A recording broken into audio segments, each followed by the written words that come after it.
China versus the United States is a rivalry that defines the modern era. Two superpowers locked in a geopolitical chess match. But while headlines focus on trade wars, tech battles, and military posturing, there's another battlefield you might not expect: global tourism. Tourism isn't just about sightseeing, it's a multi-trillion-dollar industry that powers economies and connects cultures. And for decades, the relationship between China and the United States has shaped how millions of people travel across the globe. But as tensions rise between these two nations, the ripple effects are being felt far beyond their borders, altering travel trends. Let's start with the rise of Chinese tourism. Over the last 2 decades, China has become the world's largest source of outbound tourists. In 2019, a staggering 155 million Chinese tourists traveled abroad, spending over $250 billion in destinations worldwide. But with increasing tensions between Beijing and Washington, many Chinese tourists are rethinking where they go. Anti-China rhetoric in the US has made some feel unwelcome, and are now traveling to regional destinations like Thailand, Japan, and South Korea. On the flip side, Americans visiting China have faced their own challenges. Travel restrictions, visa complications, and concerns over surveillance have caused a decline in American tourism to China in recent years.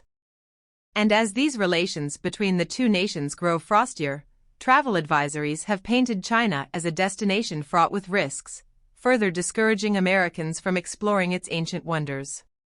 The US-China trade war may seem unrelated to tourism, but its effects are undeniable. Increased tariffs and strained economic ties have made travel between the two nations more expensive and less accessible for middle-class tourists. The luxury brands that once catered to Chinese tourists in American cities are now facing declining sales, and even Disneyland has felt the sting, with fewer Chinese visitors. Despite the challenges, travel remains as one of the most powerful ways to connect people across cultures. Tourism can be used for breaking down barriers and building understanding between cultures. Yet, rising nationalism and political tensions threaten to erode these connections. Both nations have invested heavily in shaping how the world views them.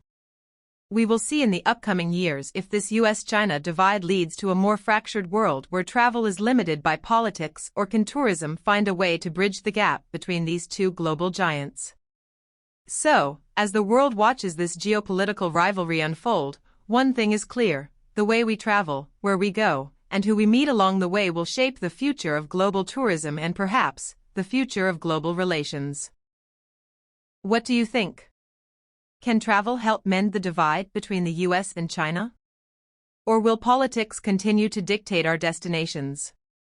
Share your thoughts in the comments below, and don't forget to like, subscribe, and hit that bell for more insights on the intersection of travel and geopolitics.